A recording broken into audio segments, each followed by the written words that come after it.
Good morning, everyone. My name is Crystal Jane D. Seronay, and I am here to discuss my topic about toward a sustainable world. Learning objectives. At the end of the lesson, students are expected to differentiate stability from sustainability and articulate models of global sustainable development.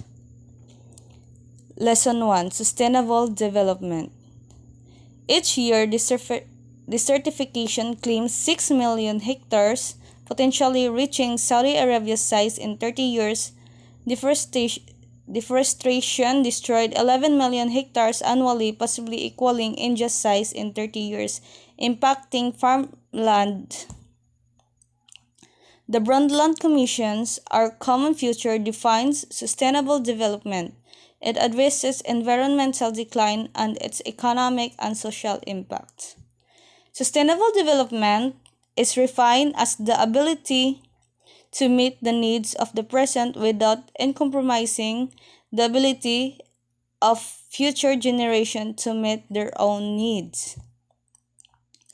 This concept encompasses two primary ideas: the concept of needs, in particular the essential needs of the world poor, to which overriding priority should be given, and the idea of limitations imposed by the states of technology and social organization on the environment's ability to meet present and future needs. Consequently, economic and social development objectives globally must be meticulously aligned with the principle of sustainability. While definitions of sustainability may vary across contexts, they consistently emphasize certain fundamental features. These include economic, social, and cultural interconnectedness among people worldwide. So, the sustainable development is a way of meeting current human needs for things like foods, water, energy, and shelter without compromising the ability of future generations to meet their own needs. It's preserving natural resources, reducing pollution, and preventing climate change to keep ecosystem healthy. And also, it's the growth of economic, like creating job, ensuring fair access to resources, and building prosperous communities without overexploiting the planet. And also a social equity, like promoting justice, equality, and access to education, healthcare, and basic rights of all people regardless of background. In short, it's about finding a sweet spot where people thrive, economics grow, and nature is protected, not choosing one over the others. Stability. The term stability is used by scientists in various fields of science. In general, stability means the ability of the system to keep it in the given parameter, and it is characterized by three aspects. The stability refers to the state of being resistant to change or displacement. It encompasses aspects like inertia, constancy, and resilience. Inertia, the ability of a system to resist being disturbed or altered, like the tendency of a system to remain on its current state, resisting changes to its equilibrium. And then the constancy is the ability of a system to maintain a certain size or state, and like the ability to maintain consistent states or level over time despite external influences. And the last is resilience. Resilience is the ability of a system to recover after disturbance. Example is the explanation is the capacity of a system to recover quickly from disturbances and return to its original states or a new stable state. That's it. Sustainability. Sustainable development involves limitation due to technology and the biosphere's capacity. It aims to meet everyone's basic needs and aspirations without harming Earth's life-supporting system. While we share one biosphere, communities prioritize their own prosperity, leading to unequal resources consumption. Some overconsume, endangering future generations, while others face deprivation. Environmental sustainability is crucial for achieving economic, sociocultural, and political stability. Without it, a balanced and prosperous world is at- unattainable. To explain is that sustainability is the practice of using resources in a way that meets present needs without depleting or damaging them for future generations. It integrates three core areas: protecting the environment, supporting fair economic growth, and ensuring social equity for all people. At its heart, it's about creating a balanced, lasting world where humans and nature can thrive together. Stability versus sustainability. Stability refers to the state of being resistant to change, disturbance, or displacement. It implies a system ability to maintain its original condition or equilibrium. Example, a sturdy bridge that can withstand heavy traffic and harsh weather conditions without collapsing demonstrates stability.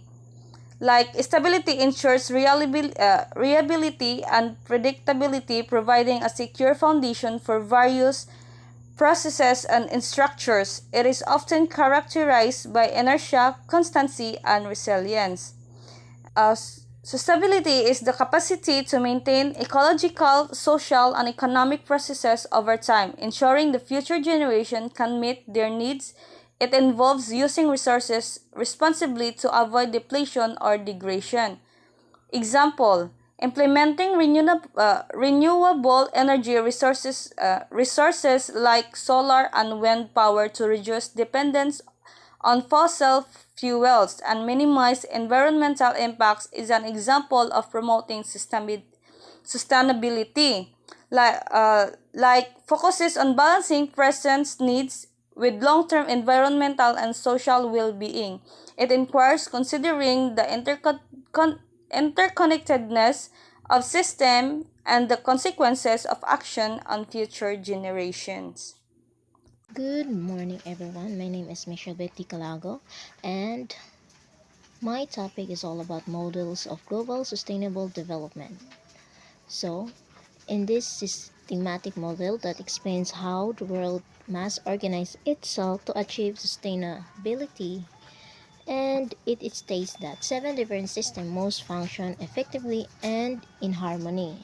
The pursuit of sustainable development requires by Brundtland and Khalid in 1987. So the first one is a political system that secures effective citizen participation in decision making. So it ensures development, reflects the needs and values of the people, and promotes democratic accountability. Next is an economic system that is able to generate surpluses and technical knowledge on a self-reliant and sustained basis.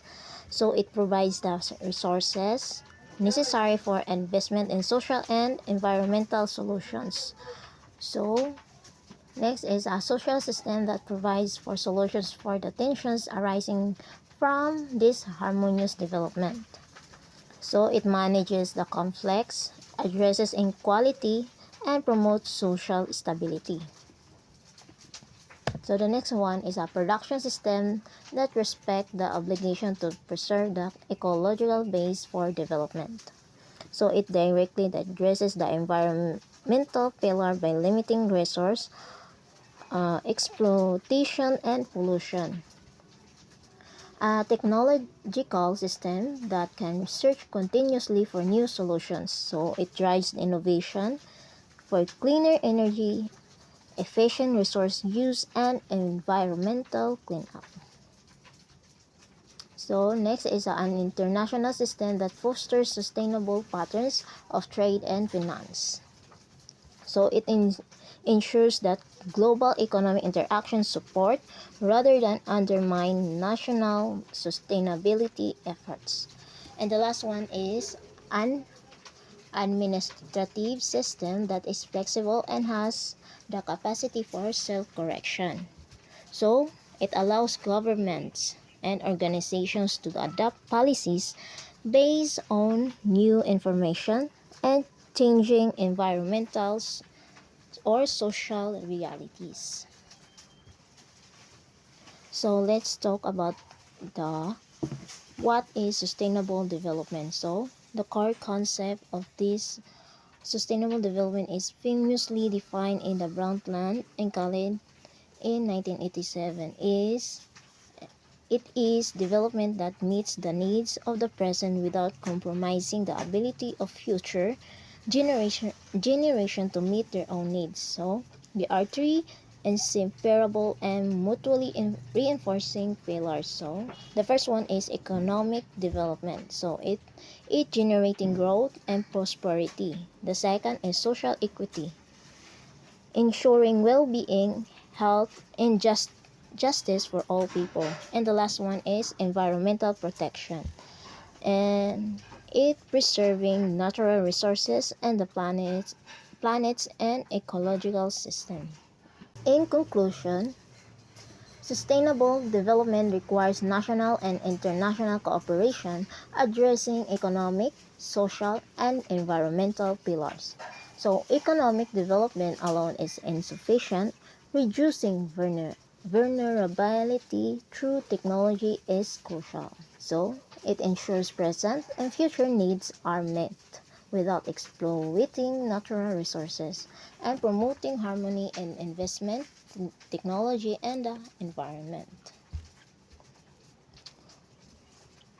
So the model concludes that development is not sustainable if it ignores these systematic needs. For example, by increasing a community's vulnerability to crisis or by increasing resource depletion.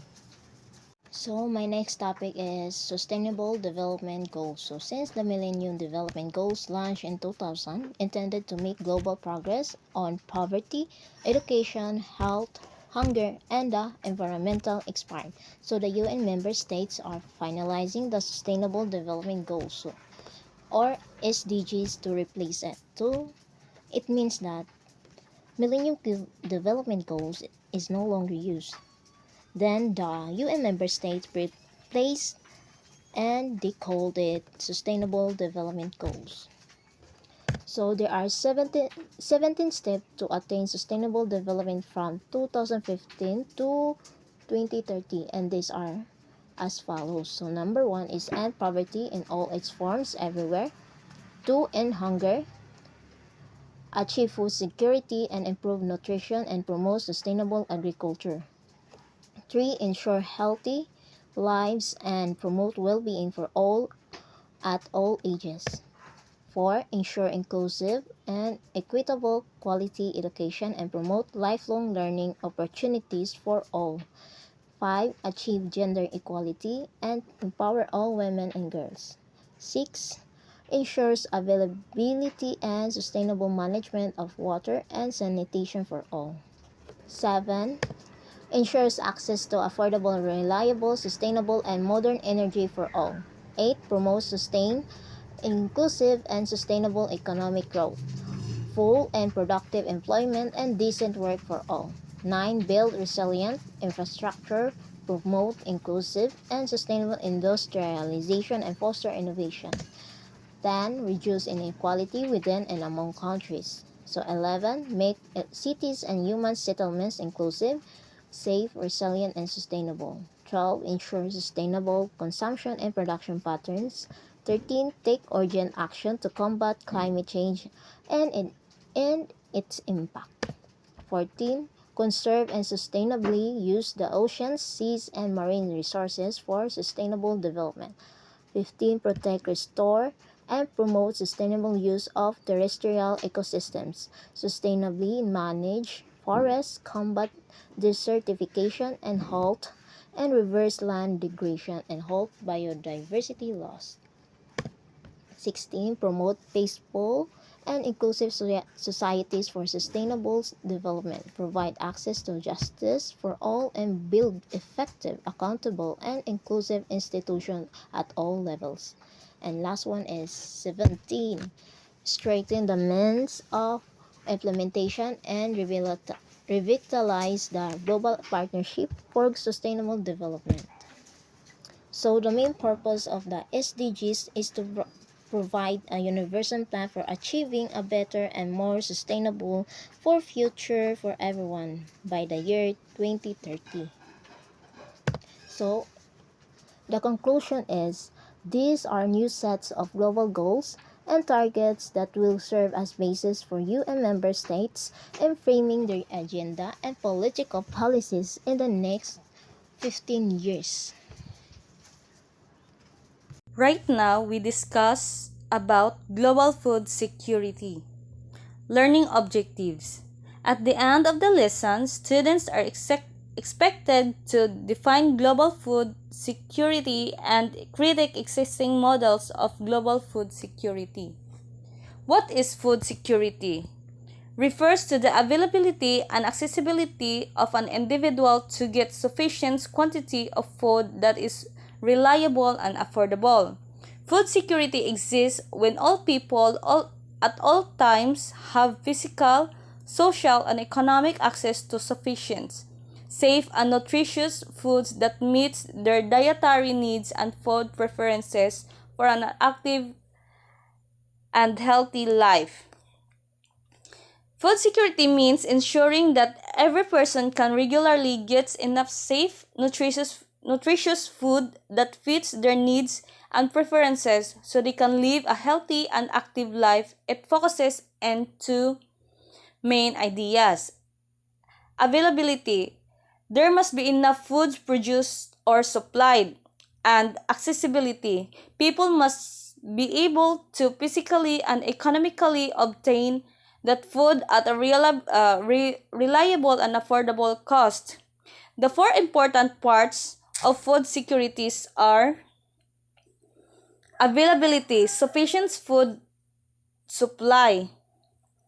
Having a sufficient supply of foods, kanang naa kay enough foods nga imong kaon 3 times a day. And access, people's ability to obtain food like physical, economic.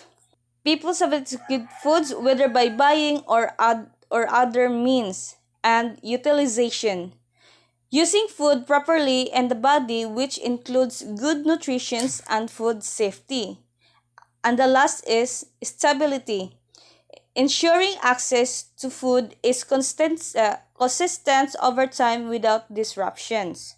The current global situation: 1 in 7 people live on less than $1 a day. 815 million people still go hungry despite enough global foods productions. Global population expected to reach 10 billion by 2050. Food production must increase by 50%.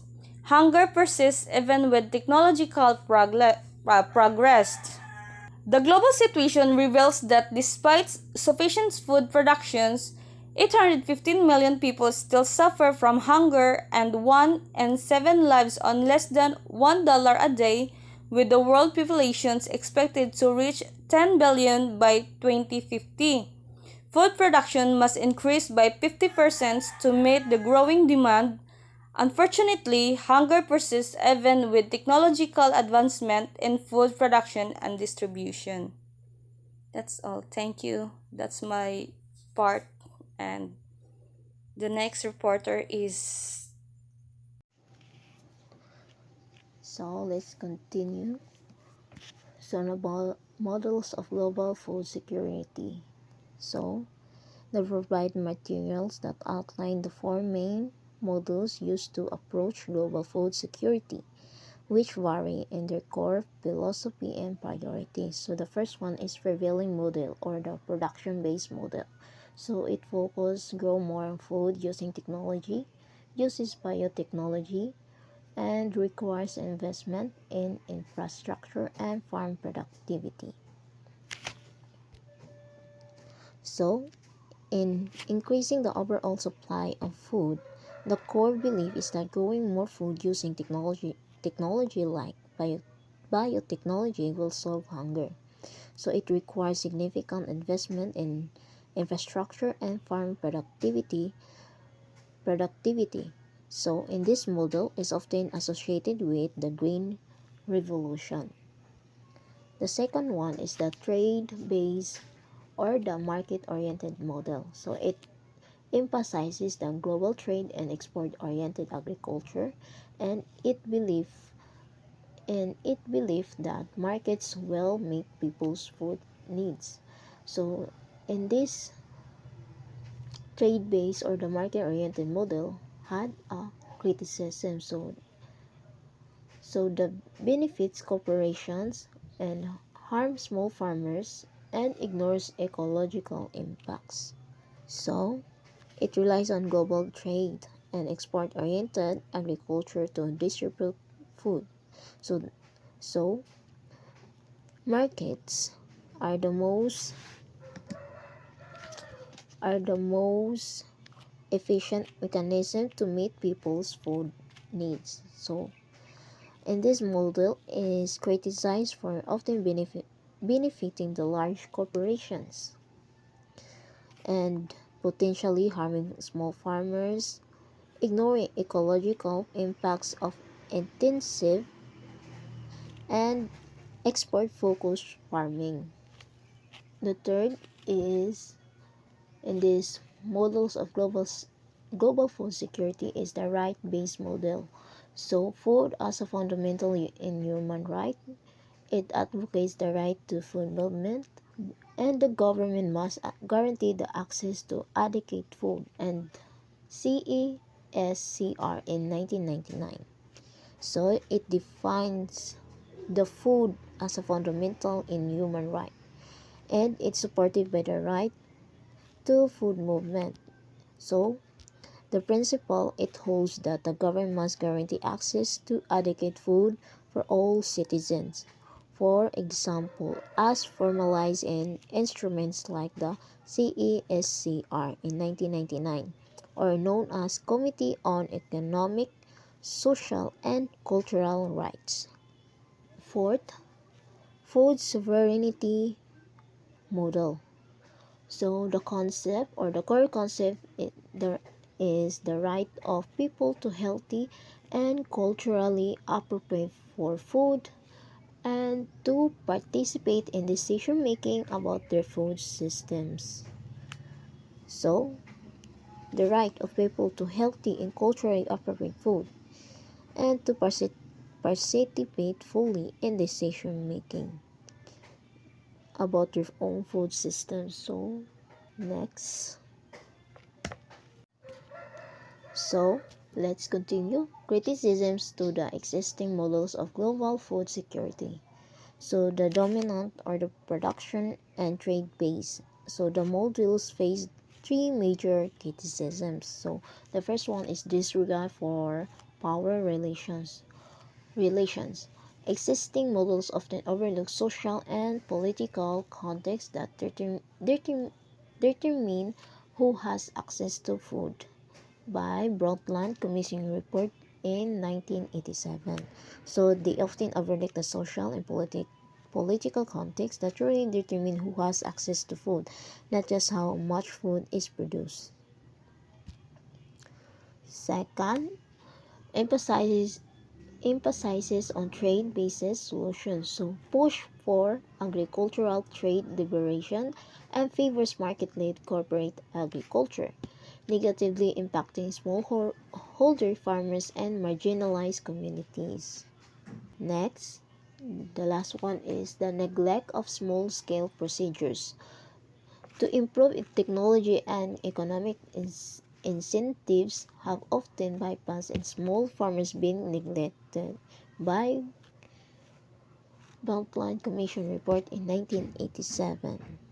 They failing to integrate them into the global food security solution. So, let's continue. Food sovereignty or the proponents. The core focus of this is rejects market-centric, capitalist food regimes, ecological sustainability. So the key points for this for is calls for a new model based on local community control and rights, and it involves the democratization of national food policies, localized food supply chains, re-regulating the food commodity market for fair prices by both farmers and consumers.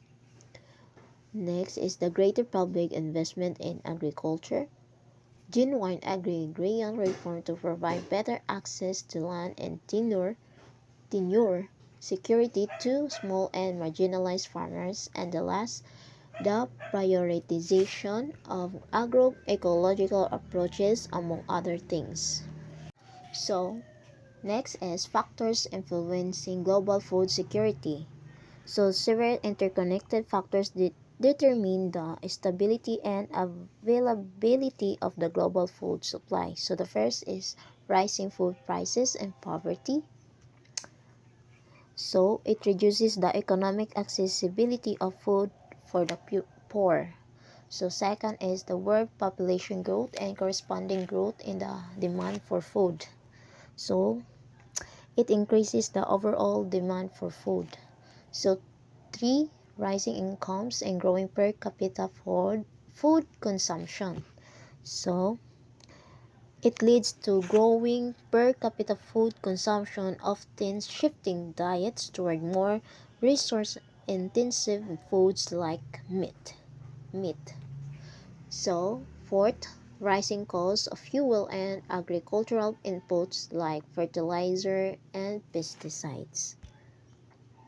So, it makes food production more expensive. 5. Stagnating, decreasing agricultural yield growth rates in developing countries. So, the major concern, particularly in developing countries, like meaning production isn't keeping pace with demand. So, let's continue. Challenges of global food security. So, global food security is a complex, multi-dimensional, and multi-sectoral issue. So, the key factors that affect global food security, the first is the climate change. So, climate change affects weather patterns, water availability, and agricultural productivity. Second, the disaster risk. It increases the frequency and severity of events that can destroy crops and infrastructure. 3. Demographic change. Example is the population growth. It driven primarily by population growth, which strains resources. And the last, urban growth. So, reduces available agricultural land and complicates food distribution systems. So, in conclusion, achieving global food security requires moving beyond simplistic production targets to implement holistic policies that ensure the food system is equitable, sustainable, and resilient to the interconnectedness of the modern world. That's the end of all our topic, and thank you for listening.